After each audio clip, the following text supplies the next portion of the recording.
Vamos ler os dois versículos de abertura, capítulo 1 de Atos.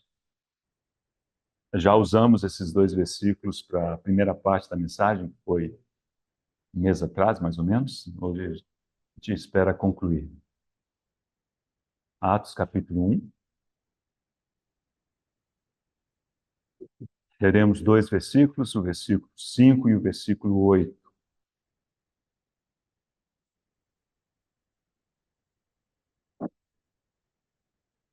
Atos 1, 5.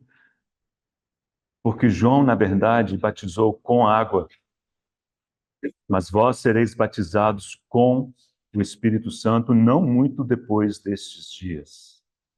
Mas recebereis, versículo 8, mas recebereis poder ao descer sobre vós o Espírito Santo e sereis minhas testemunhas, tanto em Jerusalém como em toda a Judéia e Samaria e até aos confins da terra.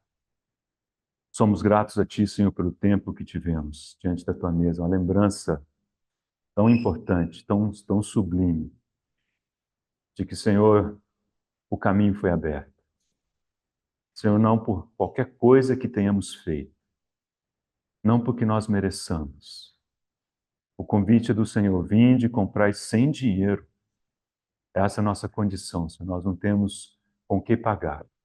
Mas obrigado porque o Senhor já fechou essa conta e o Senhor graciosamente nos convida a nos aproximarmos e a nos alimentarmos de Ti. Senhor, nós submetemos a Ti esse tempo diante de nós, submetemos a Tua autoridade, a Tua condução.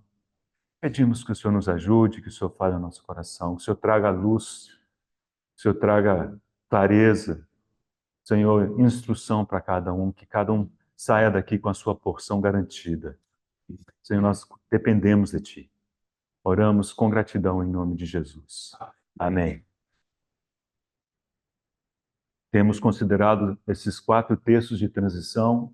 Eu sei que é um assunto, às vezes, um pouco árido, mas nós precisamos passar por esses textos, precisamos conhecê-los, né?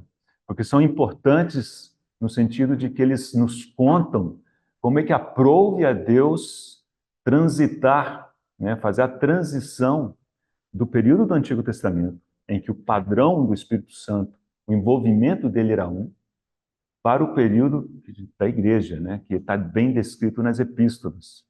Mas pensem bem, os irmãos, saíram de uma condição em que tudo era judaico, tudo era ao Antigo Testamento, uma nova realidade em Cristo, e isso não seria feito de uma hora para outra, instantaneamente. Deus tem todo um plano, um cronograma sábio a ser executado, e isso está descrito no livro de Atos, né?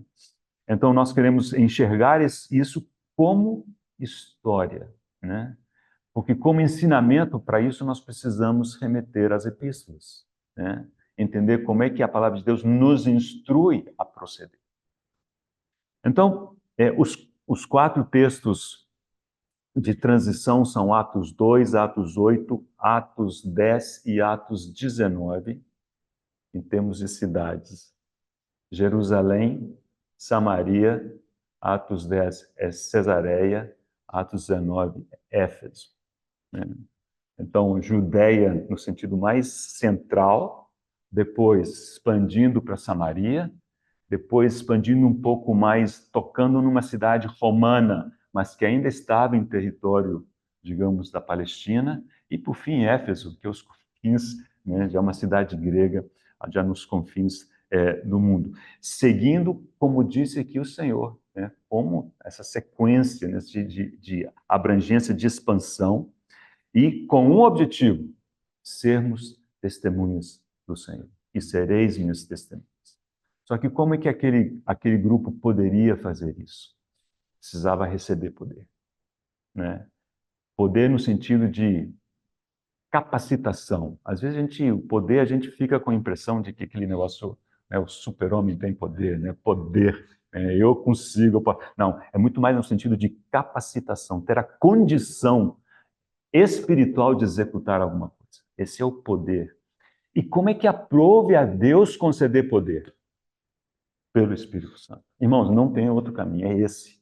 E o Espírito Santo, ele foi concedido porque o Senhor morreu, verteu seu sangue, ressuscitou e foi elevado às alturas e recebeu toda a glória. Então, tudo está amarrado ao Calvário.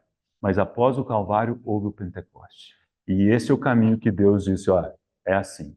Né? É por isso que a nossa dependência, a submissão ao Espírito Santo é total. Então, existem expressões que a gente precisa observar. E aqui nesse texto temos duas expressões: batismo com o Espírito Santo. Já estudamos isso, vimos que isso está relacionado somente a dois textos no Novo Testamento. Vocês não vão achar essa expressão relacionada a qualquer outra situação. Somente ao Atos capítulo 2, que é o dia de Pentecoste, e a Atos capítulo 10, que é a casa de Cornélio. Então, nós vamos voltar nesse tema hoje, quando começarmos com o capítulo 10. Outra expressão importante, versículo 8, fala descer sobre vós o Espírito Santo. Aí é uma expressão que cobre algumas situações diferentes. Em alguns casos, parece que isso é equivalente a receber o Espírito Santo. Mas na maioria dos casos, isso é uma ação específica, especial. Deus envia o seu Espírito de forma muito especial para conceder capacitação, para conceder poder para uma determinada obra. Né? Então, não está errado pedir que o Senhor, né, nos conceda uma porção específica, uma unção específica do seu Espírito para um determinado momento em que a gente sente que nós não temos qualquer condição em nós de alcançar. Bem, então vamos muito brevemente, eu vou apontar algumas questões ainda no capítulo 2, capítulo 8, que nós vamos precisar para fechar a mensagem ao final. Então, o capítulo 2 descreve...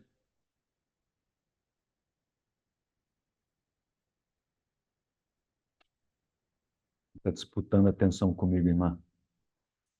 Não tem problema, não. Acha um cantinho para ficar escondido, então. Não, mas todo mundo está olhando para você.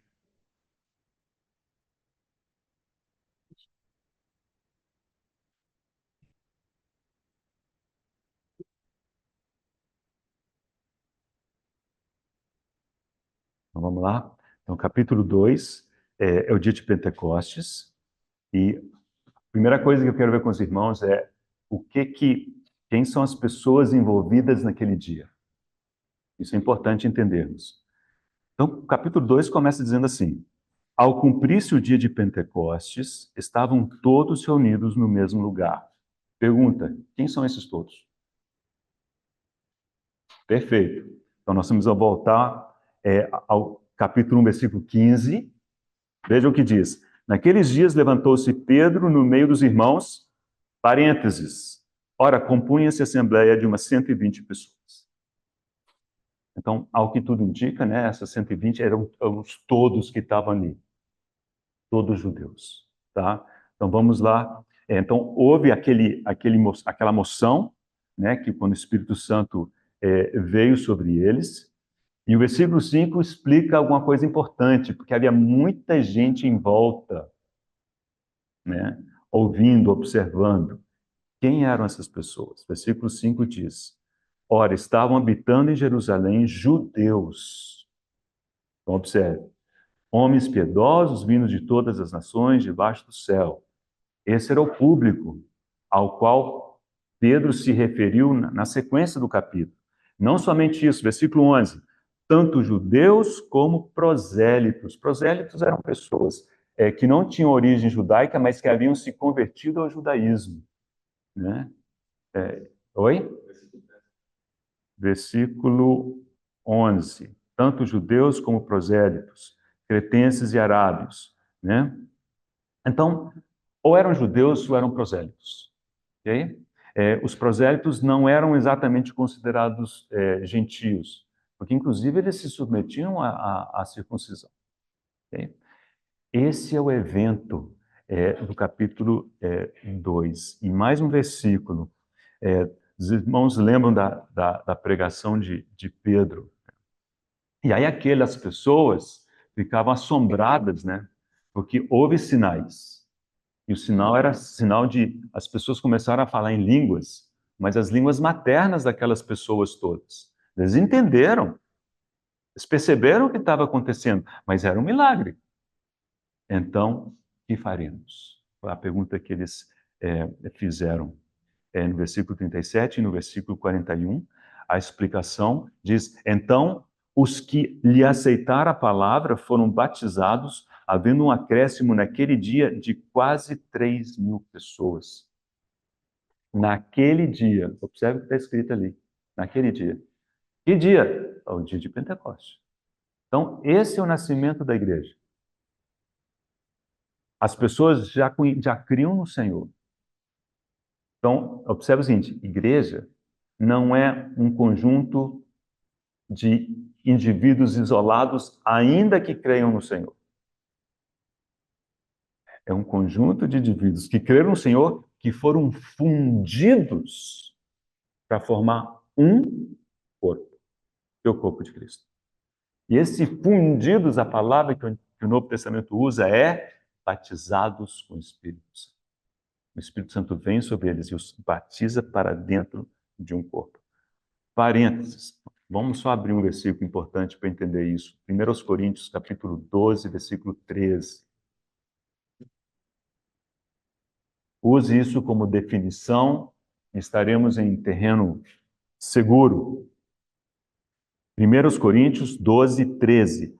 Pois em um só Espírito, todos nós fomos batizados em um corpo. Percebem? Em um Espírito, ou por um Espírito, ou com um Espírito, todos fomos batizados em um corpo. Quer judeus? Capítulo 2. Quer judeus? Capítulo 2 de Atos. Quer gregos? Capítulo 10 de Atos. Ok? Então, está aqui o plano, né? Quer escravos, quer livres. Esse é o batismo com o Espírito Santo. Ok? Bem, então, vimos também o capítulo 8, né? Em Samaria. Então, 8, nós não vamos falar de Filipe, esse é o preâmbulo tão importante para o capítulo 8, nós estamos numa revisão rápida aqui. Versículo 14 do capítulo 8 de Atos diz: ouvindo os apóstolos que estavam em Jerusalém e Samaria receber a palavra de Deus, enviaram-lhe Pedro e João. Para um pouquinho ali. Então é interessante, porque por muito tempo, vários anos, a igreja não saiu de Jerusalém, apesar do Senhor ter dito, né? E sereis minhas testemunhas, começando em Jerusalém, por toda Samaria, né? Por toda a Judéia, Samaria e até os confins da terra. Mas o Senhor não fica sem o seu propósito. Então, se eles não saem de livre e espontânea vontade, vem perseguição, né? Surgiu uma perseguição depois do martírio de Estevão, capítulo 7. E aí diz que o pessoal foi disperso. E aí sim, eles passaram por aquelas regiões todas que o Senhor havia determinado. Filipe foi parar em Samaria e ele pregava o evangelho, fazia sinais. E é isso que está referindo aqui. E eles creram, receberam a palavra, né? Tanto é que eu creio que o capítulo 8, essas pessoas, apesar de não haverem recebido o Espírito Santo até aquele momento, eles haviam crido no Senhor. Nem todos pensam assim, mas eu pessoalmente acho que é mais provável que eles tenham crido no Senhor. Quando os apóstolos souberam disso, eles enviaram esses irmãos para ajudar, para ver, né?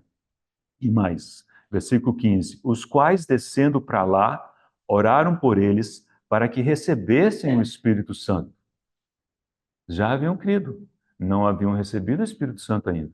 Irmãos, mas não é diferente dos judeus logo antes de Pentecostes. Eles haviam crido e ainda não haviam recebido o Espírito Santo.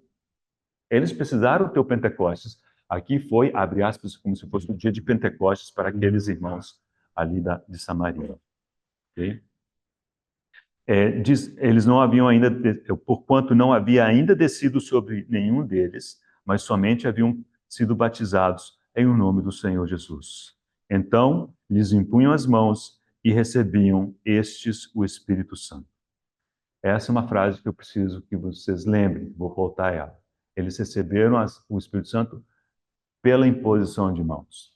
Agora, precisamos lembrar, não é uma questão de que eu sou o canal. E na hora que eu, ponho a mão sobre alguém, eu conecto isso daí, e então o Espírito Santo desce por esse canal, parece uma mangueira, e chega na outra ponta. Nada disso. E tem gente que age como se fosse assim. Veja o que aconteceu. Capítulo 2, se formou a igreja. O Espírito Santo foi enviado para formar a igreja. Esses irmãos, que eram samaritanos, que nem eram muito considerados, judeus, eram meio gentios para eles.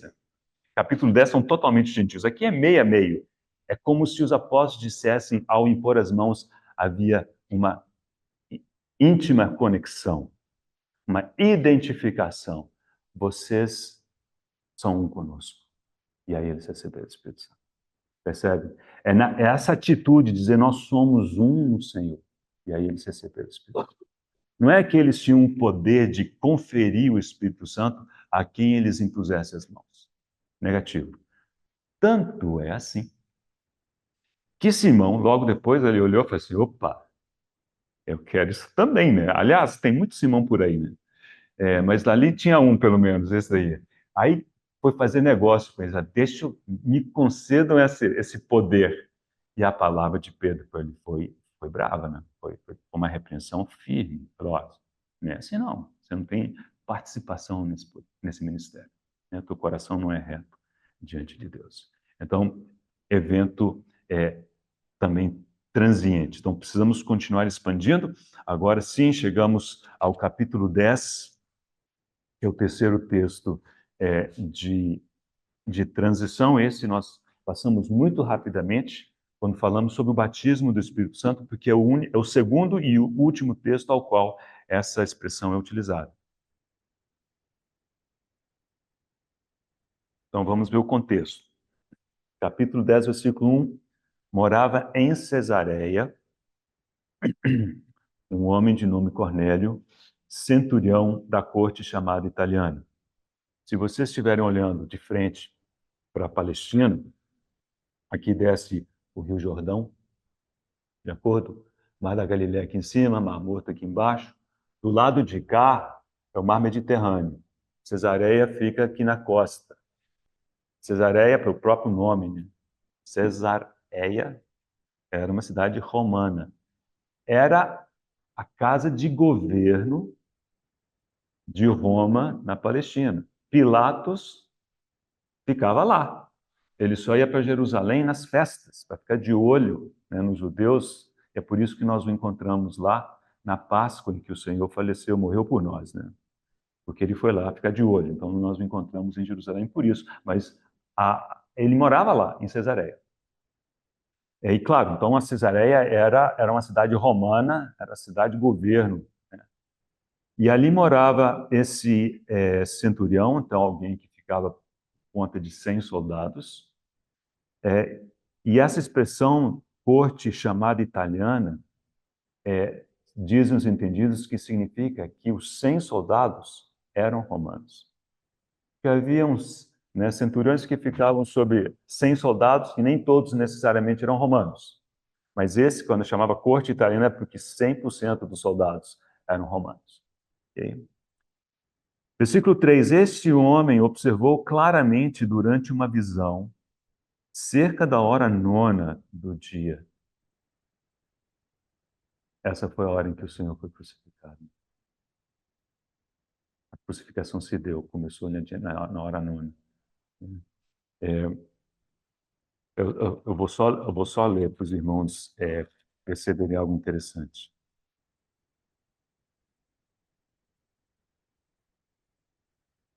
Atos capítulo 3, versículo 1 diz: Pedro e João subiram ao templo para a oração da hora 9. Então esse era um momento, né? Possivelmente a tradição, seria ter um horário de oração no momento em que o Senhor havia sido começou a crucificação, não sei. Mas o fato é que esse homem orava a Deus. E ele teve uma visão clara de quê? De um anjo de Deus que se aproximou dele e lhe disse: Cornélio, este fixando nele os olhos e possuído de temor, perguntou: que é, Senhor? E o anjo lhe disse: as tuas orações e as tuas esmolas subiram para a memória diante de Deus. Irmãos, Deus observa tudo, ele é justo. Cornélio ainda não sei quanto que ele havia crido, né? Talvez sim, né? Mas o que ele fazia, Deus observava, estava tudo registrado diante de Deus. Agora envia mensageiros a Jope e manda chamar Simão, que tem por sobrenome Pedro. Ele está hospedado com Simão, curtidor, cuja residência está situada à beira-mar. Logo que se retirou o anjo que lhes falava, chamou 2 dos seus domésticos e um soldado piedoso que estavam a seu serviço, e, havendo-lhes contado tudo, enviou-os a Jope. Então a história prossegue. Então esses 3 chegaram a Jope, perguntaram por Simão Pedro, e o curioso é o seguinte, é uma história daquelas, parece muito com a história de Filipe e o eunuco, né? E nós vemos claramente Deus atuar nas duas pontas, né? Por um lado ele atuou com Filipe, por outro lado no eunuco, e essas coisas se encontram aqui, não por coincidência, não por um acaso, mas é porque Deus coordenou todas as coisas. Aqui, mesma coisa. Aqui, por um lado, ele manda um anjo para falar com Cornélio. Por outro lado, ele dá uma visão para Pedro. Aquela visão do lençol, né, descendo do céu, segurado pelas 4 pontas, cheio de coisas estranhas lá dentro. Né?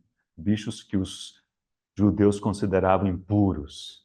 E aí a palavra que Deus disse a Pedro por 3 vezes foi: ao que Deus purificou, não consideres comum ou impuro. E isso preparou Pedro para o que ia acontecer, ao cuidado de Deus com Pedro. Porque Pedro, no seu zelo justo, porque foi assim que ele foi criado, assim que ele aprendeu, falou: judeu não se mistura, judeu não toca em certas comidas, né?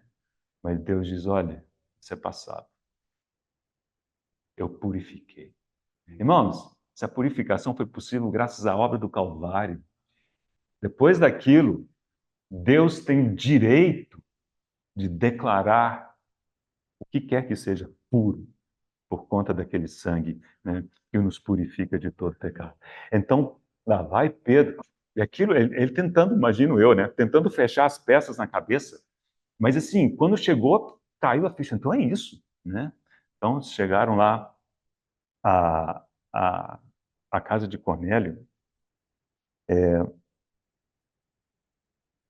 Cornélio contou o caso para ele. Eu quero pegar aqui a resposta de Pedro. Então, versículo 34. Então falou Pedro, dizendo: reconheço por verdade que Deus não faz acepção de pessoas. Deus não faz acepção de pessoas. Pelo contrário, em qualquer nação, aquele que o teme e faz o que é justo lhe é aceitável. Pode ir para a nação que você quiser. Pode ser uma nação muçulmana, pode ser uma nação hindu, budista, não importa. Toda nação, presta atenção nessa frase, o que o teme faz o que é justo lhe é aceitável. Aí a pessoa fala assim, tá vendo? Cada um na sua, tá tudo bem. Não é bem isso não, temos que continuar lendo. Esta é a palavra que Deus enviou aos filhos de Israel, anunciando-lhes o evangelho da paz por meio de Jesus Cristo. Atenção, este é o Senhor de todos. Em qualquer nação, só tem o Senhor. Cristo é o Senhor de todos. Então é ali que nós precisamos. Então, Deus, por um lado, é justo. Deus conhece, mas Cristo é o Senhor de todos. Não é de admirar que há tantos testemunhos de pessoas que vieram de backgrounds, né, de planos de fundo, dos mais diversos, que não criam no Senhor, mas tinham um coração para Deus. Deus se encarregou de lhes revelar Cristo. Eles se converteram, Senhor. Buscar-me-eis, e me achareis quando me buscardes de todo o vosso coração. E Deus vê o coração, Deus conhece, né? Bem, e aí Pedro vai continuar, versículo 37, vós conheceis a palavra que se divulgou por toda a Judéia, tendo começado desde a Galiléia, depois do batismo que João pregou, como Deus ungiu a Jesus de Nazaré, e ele conta, né? Dizem que isso aqui é o evangelho de Marcos, resumido em 3 ou 4 versículos, né? Ele passa exatamente por todas as etapas do evangelho, até a ressurreição do Senhor, versículo 40, né? É, ele menciona os profetas e foi pregando, etc. E eu acho que ele estava só, na cabeça dele, né? Estava só começando. E versículo 44 diz assim: ainda Pedro falava estas coisas quando caiu o Espírito Santo sobre todos os que ouviam a palavra. Apenas para justificar a frase, quando ele foi explicar o que aconteceu na casa de Cornélio, lá para os irmãos em Jerusalém, ele relatou assim, versículo 15 do capítulo 11.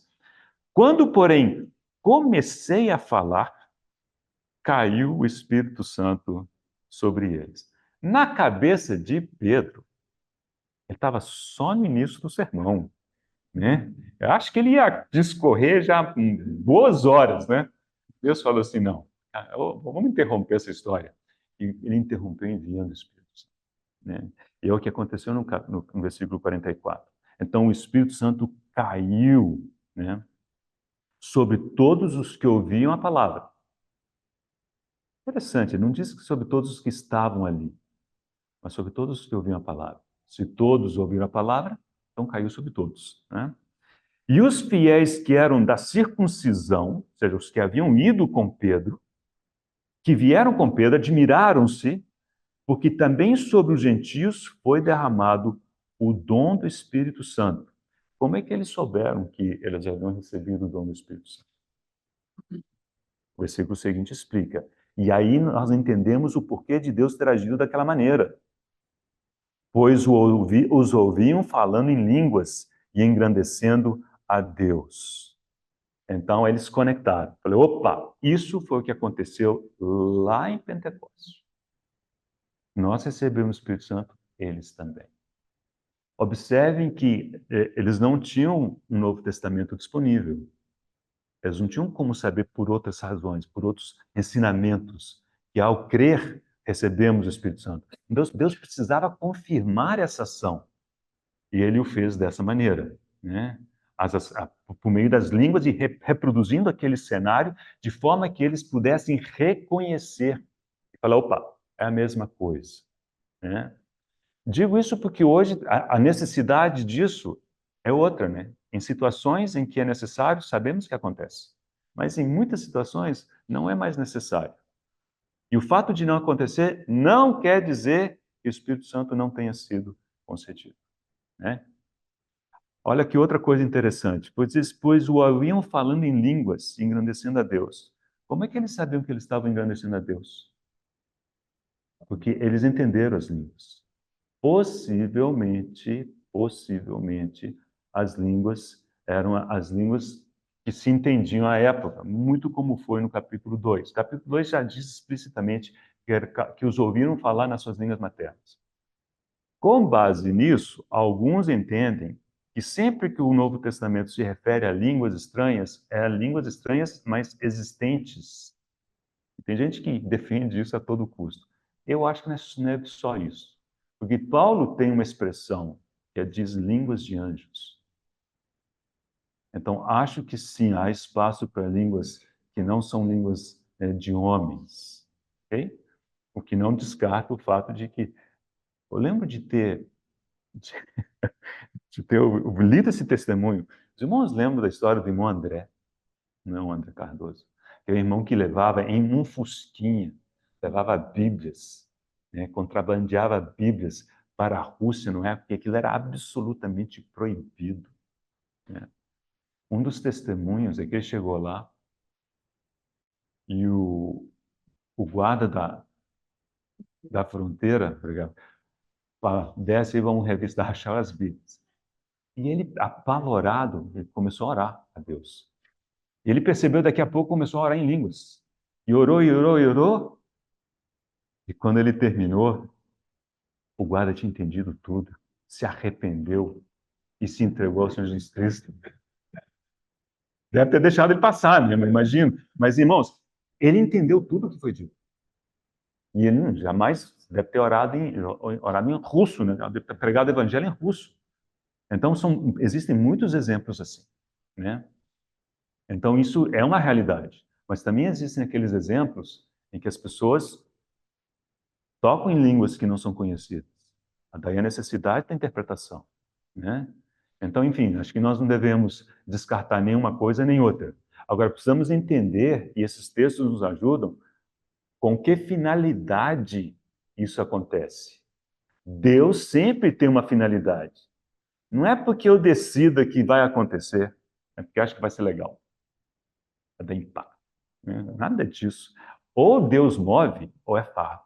Vai ser uma farsa. Né? Vai ser, né? Então, aqui os ouviram falando em línguas, engrandecendo a Deus. Então perguntou Pedro, porventura, pode alguém recusar água para que não sejam batizados estes, que assim como nós receberam o Espírito Santo? Então eles haviam recebido o Espírito Santo. E ordenou que fossem batizados em nome de Jesus Cristo. Então lhes pediram que permanecessem com eles por alguns dias. E assim foi. Quando eles regressaram, Pedro e os seus, para reportar aos irmãos lá em Jerusalém, então, capítulo 11, a gente vê isso daí, né? Então, já havíamos começado a leitura no versículo 15, voltamos ali, capítulo 11, versículo 15, quando, porém, comecei a falar, caiu o Espírito Santo sobre eles, como também sobre nós no princípio. Então me lembrei da palavra do Senhor, quando disse, João, na verdade, batizou com água, mas vós sereis batizados com o Espírito Santo. Esse foi um dos versículos da nossa abertura. E quando o Senhor disse, sereis batizados, não muito depois desses dias, estava se referindo a Pentecostes, era daí a 10 dias. E aqui Pedro lembrou e usou o mesmo texto, uma coisa que aconteceu bastante depois, que é o evento da casa de Cornélio, alguns anos depois, né? Mas ele se lembrou. Essas são as únicas duas ocasiões em que é utilizada essa expressão, batismo no Espírito Santo, com respeito a Pentecostes, Atos capítulo 2, e com respeito ao que aconteceu aqui na casa de Cornélio, capítulo 10 de Atos. Pois, versículo 17, pois se Deus lhes concedeu o mesmo dom que a nós nos outorgou quando cremos no Senhor Jesus, quem era eu para que pudesse resistir a Deus? Irmãos, se nós usássemos isso como regra, acho que ia ser muito menos confuso o que a gente vê na cristandade. Aquilo que Deus faz, Deus fez. Então, vamos nos opor àquilo que Deus faz. Ainda que a gente não entenda a nossa pequena compreensão das coisas, temos que reconhecer, a questão não é se eu concordo, se eu entendo, se eu não entendo, a questão é a seguinte, quem fez? Foi Deus? Se foi, quem somos nós, irmãos? Para fazer o contrário, para fazer outra coisa. Agora, se foi o homem, aí que o Senhor tenha misericórdia de nós. Né? Nós precisamos nos voltar para o Senhor e pedir que Ele, só Ele, faça as intervenções. Versículo 18. E ouvindo eles estas coisas, apaziguaram-se e glorificaram a Deus, dizendo, logo também aos gentios foi por Deus concedido o arrependimento para a vida. Irmãos, então, nesse momento, a partir daquele dia, o que encontramos no corpo de Cristo? Judeus e gentios, né? Então, vamos ver a descrição disso brevemente em Efésios capítulo 2, que é o texto em que Paulo explica essas coisas. Nós vamos basicamente só ler, irmãos, mas os irmãos devem gastar tempo em meditar nesse texto, fazer paralelos. A partir do versículo 11, Efésios 2, Efésios capítulo 2, versículo 11, aqui temos Paulo explicando a fusão dessas duas, né, os judeus com os gentios, né? Não é nem comunidade, é quase que raças, né? Versículo 11. Portanto, lembrai-vos de que outrora vós, gentios na carne, está falando com os Efésios, ok? Ainda que a gente pense que era uma carta circular, então estava falando com gentios de qualquer maneira, né? Porque era as igrejas daquela região. É importante porque o nosso último texto, capítulo 19 de Atos, se dá na cidade de Éfeso. Então, possivelmente, são esses aqui uns 6 anos antes, ok? De Atos 19 até a Epístola de Efésios, por volta de 6 anos de história. 6 anos depois, obviamente. Então, lembrai-vos de que outrora, ou seja, no passado, vós, gentios na carne, chamados em circuncisão por aqueles que se intitulam circuncisos, na carne por mãos humanas, naquele tempo, estáveis sem Cristo, separados da comunidade de Israel, estranhos às alianças da promessa, não tendo esperança e sem Deus no mundo. Olha que descrição. Mas, irmãos, é isso, né? A pessoa que não creu, e que além de não crer é gentia, é isso aqui. A que não creu, e a Judéia, pelo menos na época, tinham alianças, promessas, né? Tinha toda uma história que seria muito mais simples, mais rápido fazer as conexões, ainda que o coração do homem, né, coloca uma barreira intransponível e muitos deles, mesmo assim, não creram. Né? Mas o versículo 13 começa com um belo Mas agora, em Cristo Jesus, vós que antes estáveis longe, fostes aproximados pelo sangue de Cristo. Ele é a nossa paz, o qual de ambos fez um. Ambos quem? Judeus e gentios. Atos 10, Atos 2, na ordem contrária, Atos 2, Atos 10. E tendo derribado a parede de separação que estava no meio, a inimizade, a parede não era física, apesar de que no templo havia uma parede física. Os judeus podiam estar de dentro, os gentios tinham que ficar de fora. Então havia uma parede física também, aquilo simbolizava a inimizade. Né? Ele aboliu isso daí na sua carne. A lei dos mandamentos na forma de ordenanças, para que dos dois, agora atenção para essa frase, criasse. Nós somos uma nova criação em Cristo Jesus. Segundo os Coríntios capítulo 5, versículo 17. Né? E se alguém está em Cristo, é nova criação. Ali a palavra é criação. A nossa tradução diz criatura, mas é criação, uma nova criação. E aqui diz qual criação é essa? Que ele criasse em si mesmo um novo homem. Não são vários. Ele não diz que ele juntou numa turma, né, debaixo de um teto, debaixo de uma denominação, debaixo em nome de um clube. Não. Em um só corpo, em um só homem, fazendo a paz. E reconciliar-se ambos em um só corpo, o corpo de Cristo, com Deus, por intermédio da cruz, destruindo por ela a inimizade. E vindo, evangelizou a paz a vós outros que estáveis longe, e paz também aos que estavam perto. Por quê? Porque estavam perto, estavam perdidos, apesar de estarem perto. Alguém disse o seguinte: qual que é a diferença de você morrer afogado? No meio do oceano ou na sua banheira?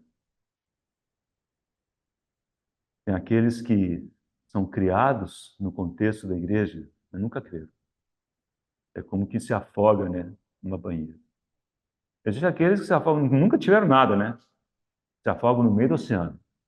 Morreram afogados igual. Então, ele pregou o evangelho para os que estavam longe e para os que estavam perto. Os que estão longe precisam de ouvir o evangelho.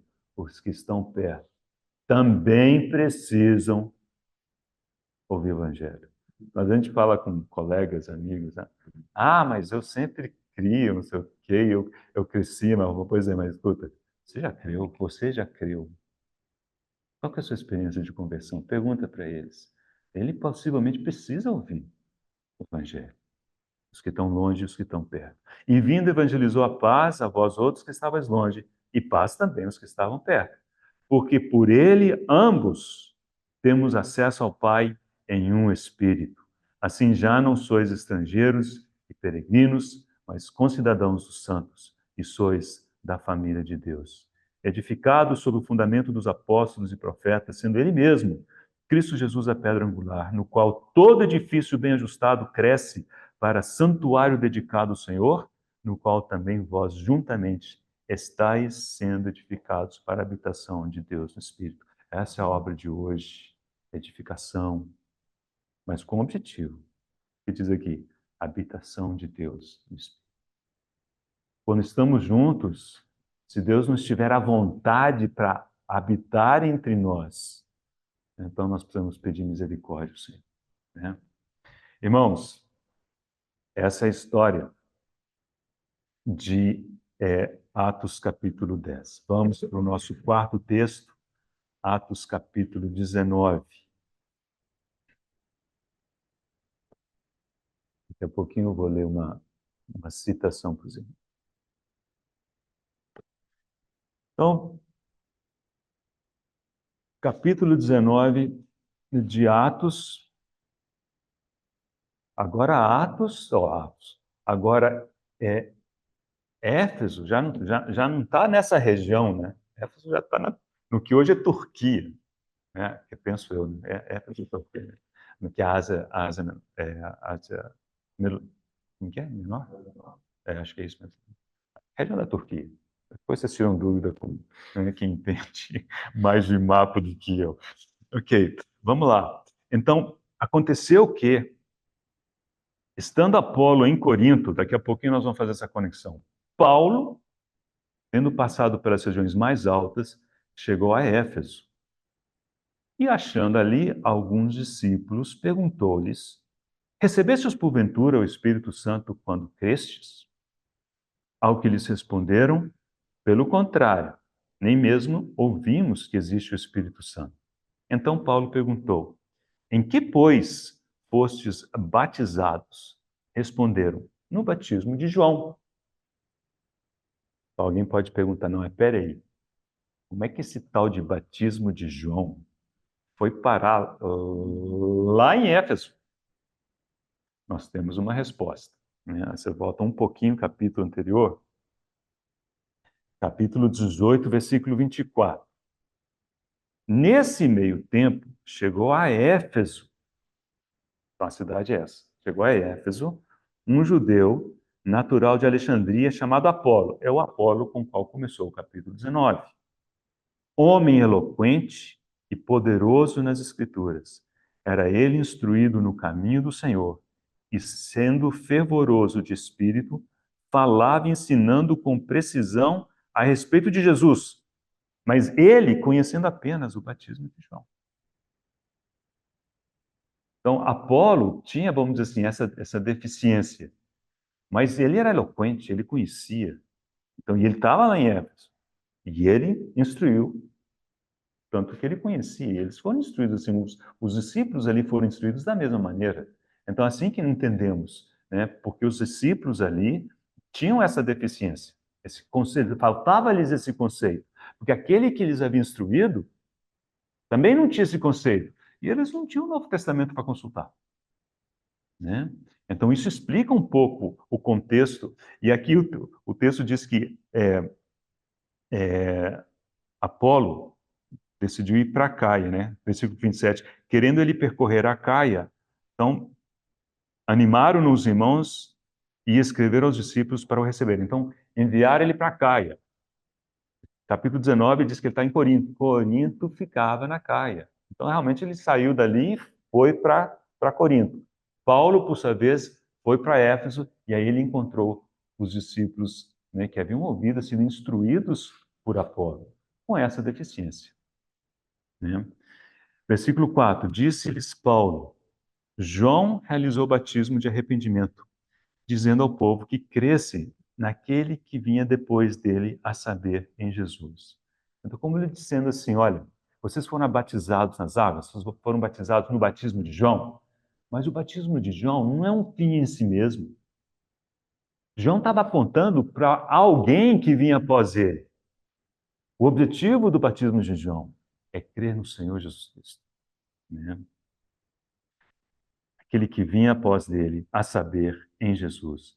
Eles, tendo ouvido isto, foram batizados em o nome do Senhor Jesus. Então, vocês percebem que aquele batismo pelo qual eles haviam passado é como se não tivesse valido, porque não tinham batizado em nome do Senhor, né? Era um batismo de arrependimento, era o batismo de João, né? E eles foram batizados, possivelmente, né, eles creram nesse momento.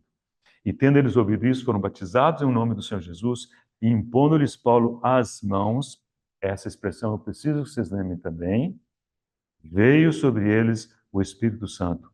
Tanto falavam línguas como profetizavam. Eram ao todo 12 homens.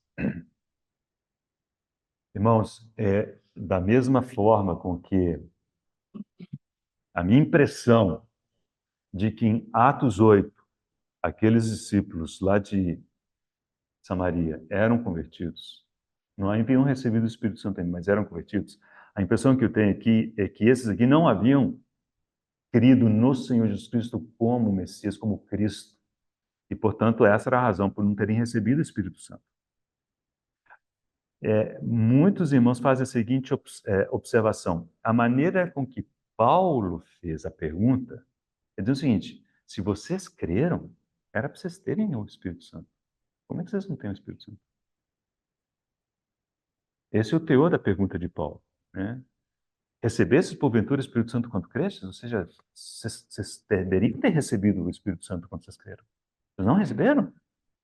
Né? Então, a expectativa de Paulo era que eles tivessem recebido. Mas o fato é que não haviam recebido, mas eles creram, foram batizados. E aí, houve imposição de mãos, como dizendo, agora você é um conosco. E o batismo do Espírito Santo, né, se fez valer de novo. Se os irmãos observarem, me parece que é um paralelo muito bonito entre o capítulo 8 e o capítulo 2, e esse capítulo, o capítulo 10. Então é como se voltou a acontecer um cenário parecido, mas agora com os gentios. Alguns que creram aqui e receberam o Espírito Santo ao receberem a imposição de mãos do apóstolo Paulo. Então, no capítulo 8, né, vindo do capítulo 2, Pedro e João, e agora aqui, tendo passado pelo capítulo 10, o evento da casa de Cornélio com os gentios, agora o apóstolo aos gentios, que é o apóstolo Paulo. Mas o paralelo me parece que é muito significativo. E, de novo, né, temos que veio sobre eles o Espírito Santo, tanto falavam em línguas como profetizavam. O testemunho era o sinal visível daquilo que é invisível, para que servisse de testemunho, né, para aqueles que, como nós lemos muito tempo depois. Irmãos, esses são os 4 textos de transição tão importantes. Okay? Mas eu prometi para os irmãos um quinto texto, que não é exatamente de transição, mas tem algumas expressões ali que eu quero aproveitar e com isso nós vamos encerrar, que é a conversão de Paulo. É o capítulo 9. Né? Então vamos ao capítulo 9.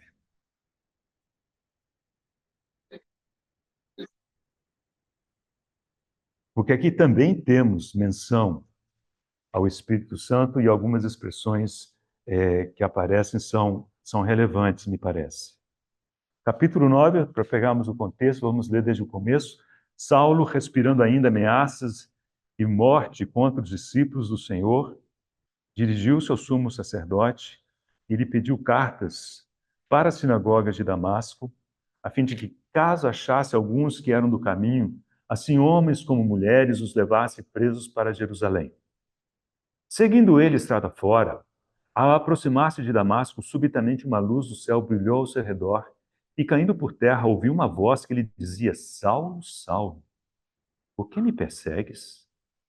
Ele perguntou: Quem és tu, Senhor? E a resposta foi: Eu sou Jesus, a quem tu persegues. Mas levanta-te, entra na cidade, onde te dirão o que te convém fazer. E os seus companheiros de viagem pararam emudecidos, ouvindo a voz, não vendo contudo ninguém. Então se levantou Saulo da terra, e abrindo os olhos, nada podia ver. E guiado pela mão, levaram-no para Damasco. Esteve 3 dias sem ver, durante os quais nada comeu nem bebeu. Ele repetiu esse testemunho da sua conversão no capítulo 22 e no capítulo 26.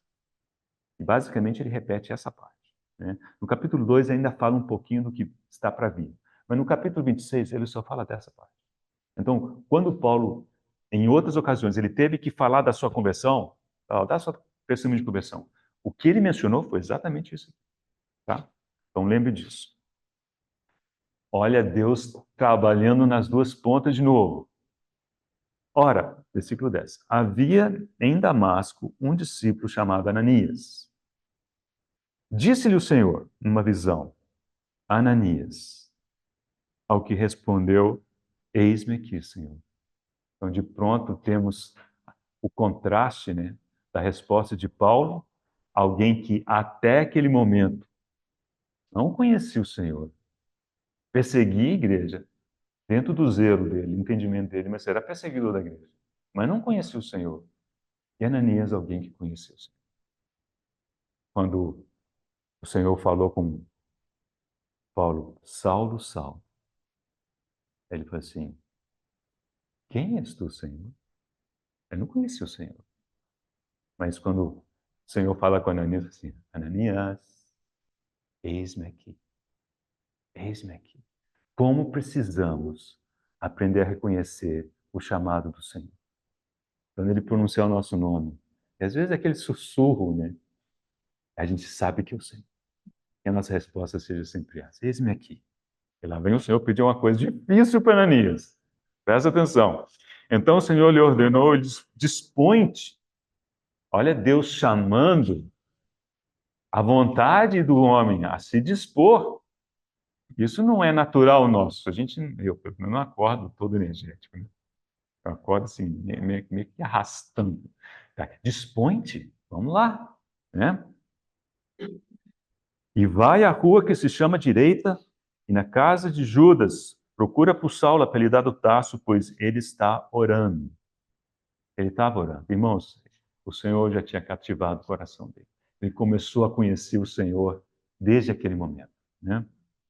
Estava orando.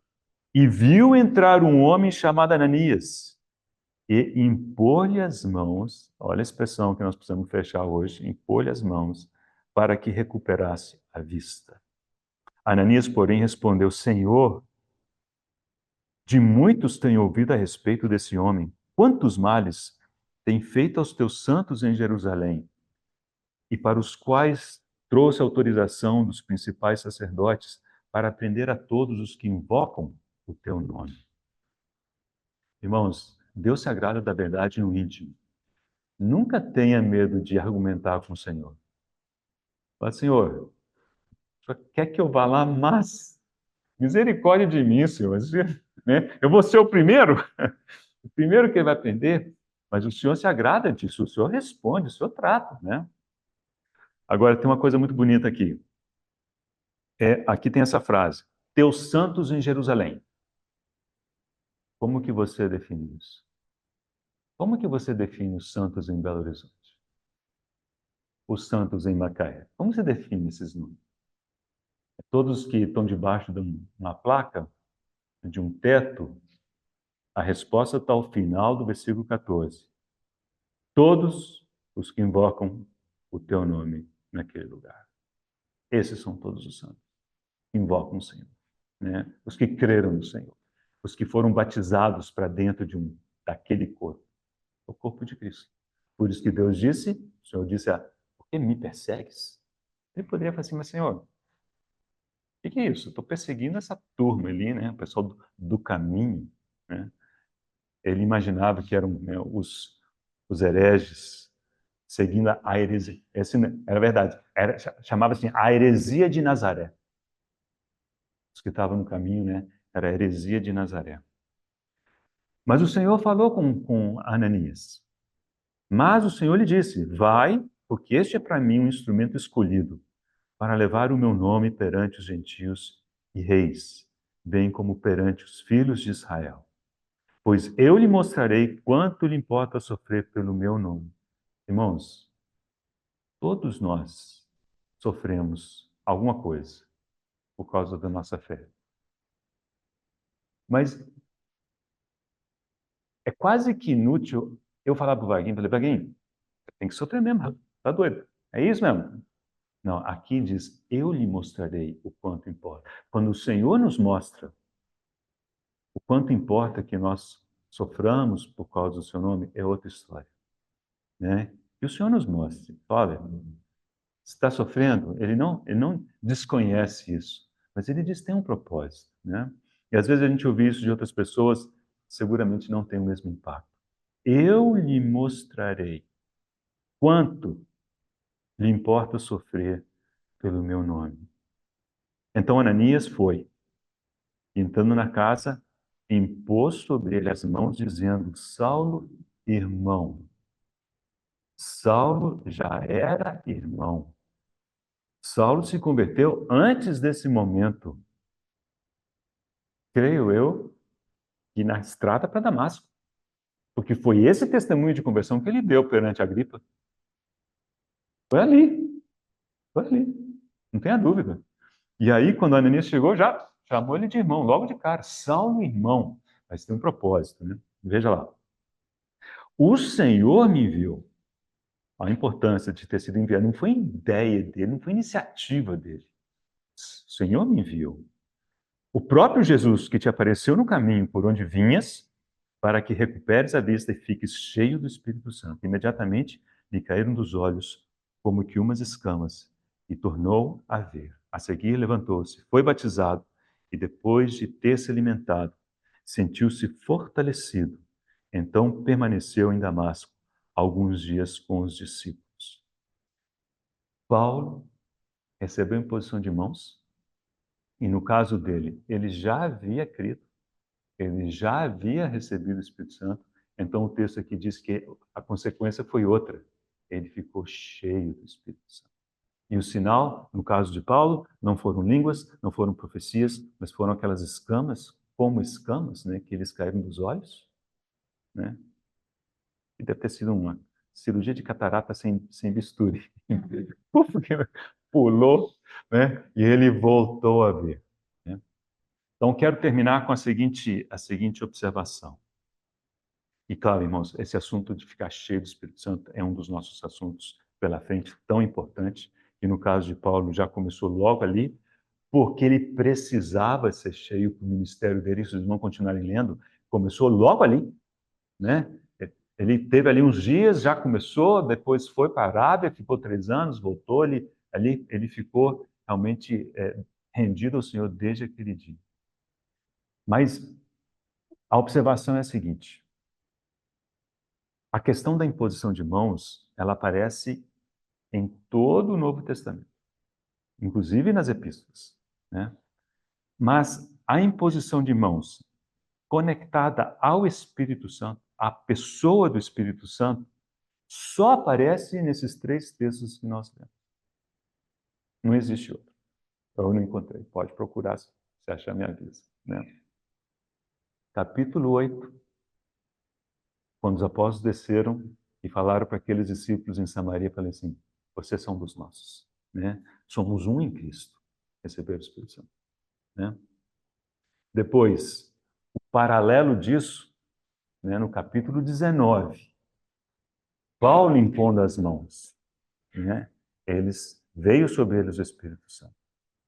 E agora no capítulo 9, a experiência pessoal de Paulo, né? Ananias impôs as mãos, ele passou a ver, ele ficou cheio do Espírito Santo. São as únicas 3 ocorrências em todo o Novo Testamento, né, em que temos a imposição de mãos vinculada à pessoa do Espírito Santo, né? Não é um ensinamento, nenhuma das 3, é um relato do que aconteceu, do que aprouve ao Senhor fazer, né? Então, ter como regra ou ter como doutrina de que para alguém receber o Espírito Santo, algum outro tem que impor as mãos sobre ele, não digo que não possa acontecer. O Senhor é soberano. Se o Senhor determinar que assim seja num caso, quem somos nós, né, para nos opormos a Deus?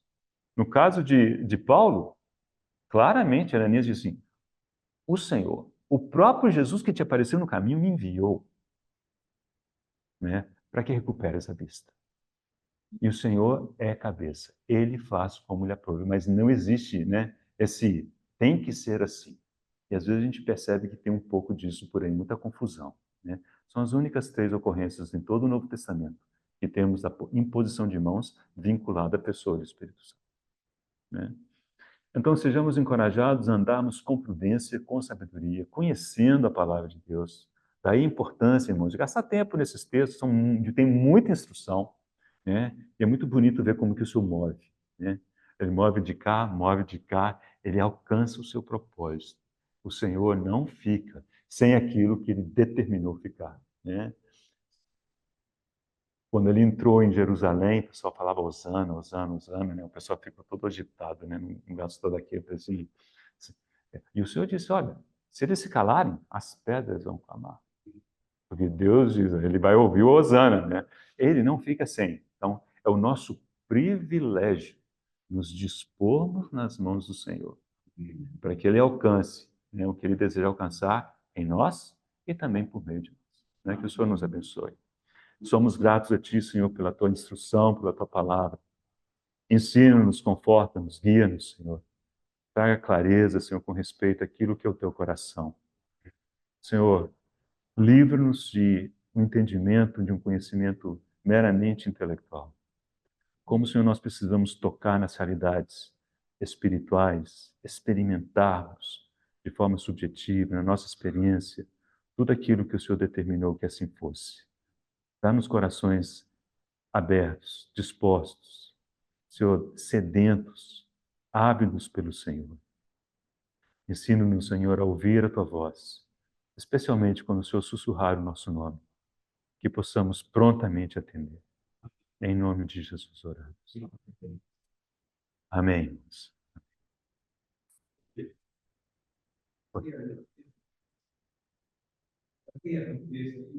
Não entendi.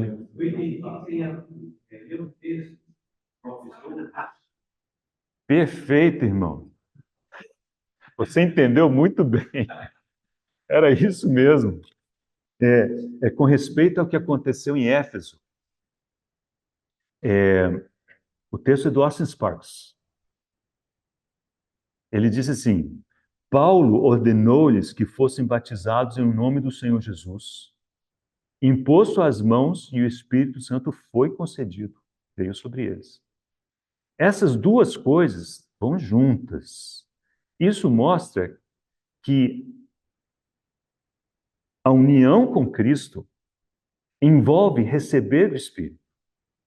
Não é intenção do Senhor que essa recepção ocorra depois, na vida espiritual, pois deve marcar o seu começo. Receber o Espírito Santo é o início da nossa jornada. Então, assim, quando cremos no Senhor, recebemos o Espírito. Porque, a menos disso, como é que nós vamos discernir as questões espirituais? Ouvir a voz do Senhor, aprender a ouvir a voz do Senhor, enfim. Esse é o propósito do Senhor. Mas, é claro, nesse período em que pessoas haviam crido antes do Espírito ser concedido, precisava haver um ajuste, né, para a nova realidade. Daí a importância desses textos, que são textos, né, de transição. Mas para saber como é, né, a doutrina, precisamos ir até as epístolas. E ali não há muito espaço para dúvida, né? Obrigado, irmão.